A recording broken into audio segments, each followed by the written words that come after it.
Hello, crafty friends. This is Robin, the Delta Crafter, and I want to welcome you back to my YouTube channel. Today, I am participating in a blog hop on Instagram that involves the Unity collection from Hero Arts. Check out my Instagram page to see all of my creations, as well as all the creations made by everyone participating in the Instagram hop. Let's get started.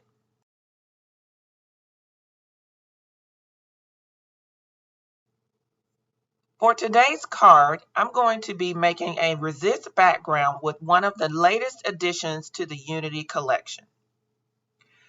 To make up my background, I'm going to be using the Empowerment Greeting and Sentiment stamp set. You can see it there on the screen. And this stamp set is full of wonderful greetings and sentiments that can be used on all kinds of cards.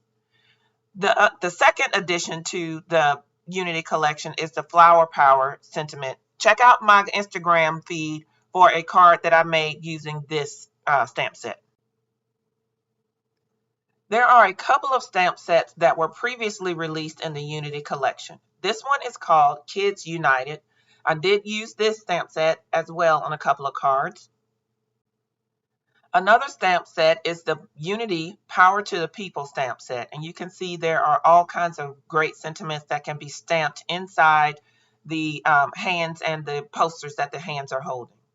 The original set in the Unity collection is the United as One set.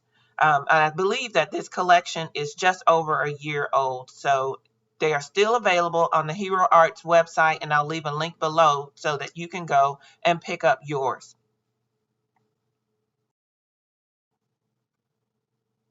So what I've decided to do is to take all of the greetings in this stamp set and use them to make my background.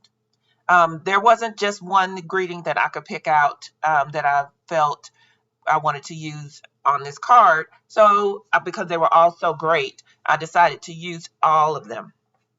So I'm going to set up my greetings inside my MISTI 2.0.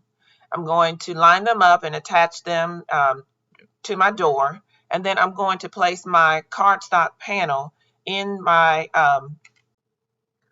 for my panel. I'm using Neenah Classic Crest Solar White 80-pound cardstock to create the background. So here I am lining up the sentiments and just kind of placing them pretty much how they came on the packaging. But because my panel is just a tiny bit smaller than the packaging itself, I am fitting them closer together than they were on the packaging. And going back in and just using a little fine adjustment to make sure that everything is straight and how I want them to be. So once I've done that, I'm going to close the door of my MISTI and pick up all of the stamps. Use my microfiber cloth there just to make sure that everything is adhered smoothly. And here's a trick that I learned. These stamps are brand new. I learned this trick a couple of years ago that in manufacturing different stamps, there is some residue that is on the back of or on the surface of the stamps, and that can prevent your ink from adhering to your stamp nicely like you want it to. So I will lightly rub a sanding block or a paper file over the surface of my stamps to remove that residue. It works like a charm. So I've stamped my image with my Versamark clear sticky ink, and now I'm covering my sentiments and my images with my white embossing powder. And then in a minute, you'll be able to see the white embossing powder. But I chose white because I want to make sure that once I go and ink my background, you'll still be able to see my sentiments. I also want to point out that because I had used one of these sentiments previously with some black ink, there is a little bit of residue of that black ink that remained on the stamp and therefore showed up on my card. However, once I put my embossing powder on and heat set it, and then add the ink, you won't even be able to see that. So no worries on that. Here is the heat emboss sentiment panel there that you can see. Now I'm coming in with my inks to ink up my background, and I'm using 3 shades of Hero Arts ink. I used Early Dawn, Splash, and Blue Hawaii. So here I am coming in with the lightest of blues, which was the Early Dawn, and just coming in and adding that in some random places. I didn't have a method or to the madness of how I wanted to ink this up. I knew I wanted different shades of blue to show up in various different places. So I'm using an ink blending brush from Tailored Expressions to lay down this first color. And then I'm going to add it just like in about 3 different random spots. Now I'm going to come in with the splash ink and add some of that to my card panel. And finally, I'm coming in with Blue Hawaii, and this time I moved to my Altenew large blending brush to add that last color in. And now I'm taking my microfiber cloth and I'm just buffing away all of the ink that was still laying on the top of my white heat embossed sentiments. And you can see there that the white is starting to be really revealed in this panel. So here's a close-up of what this panel looks like with the ink buffed away. And I really, really am pleased with how this all came together.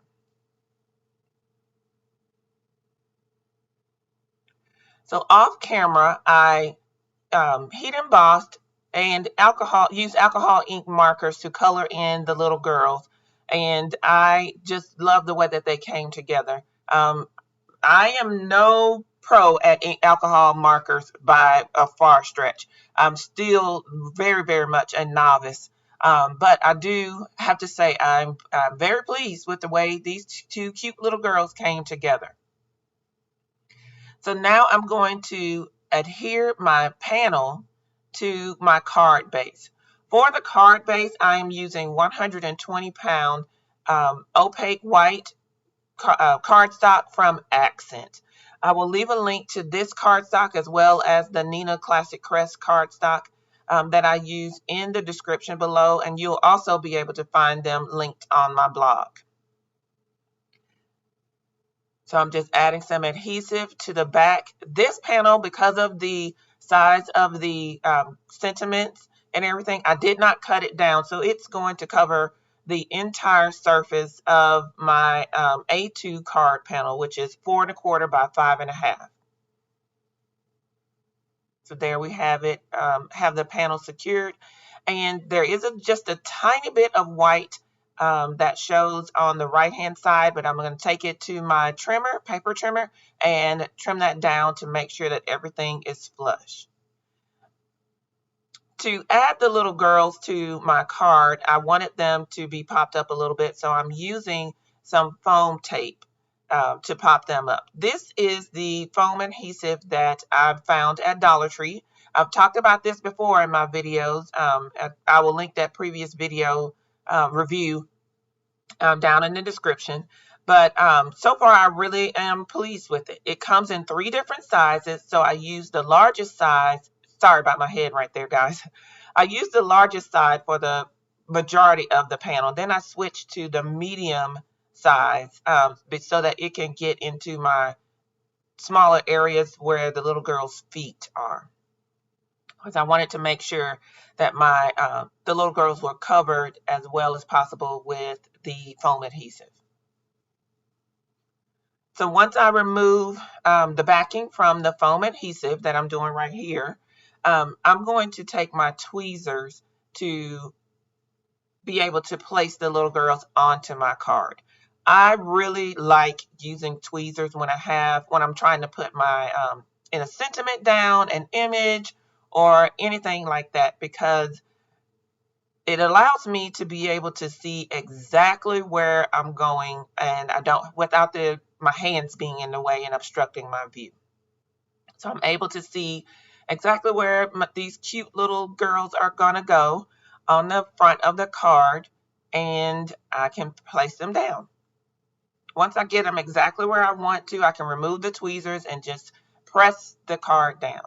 I'm sorry, press the image down. And there we have it. This is my completed card. I am this is my first time doing a background like this with the using sentiments as my background image.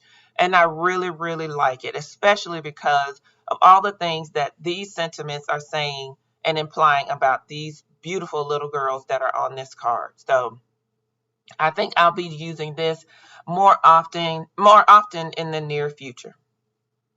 As always, guys, I want to thank you for joining me today on watching this video. If you have enjoyed it, please make sure that you subscribe to my channel and that you hit the notification bell so that you can see when I post new videos. Also join me on Instagram and on my blog at thedeltacrafter.com. Thank you again for joining me and enjoy. Bye bye.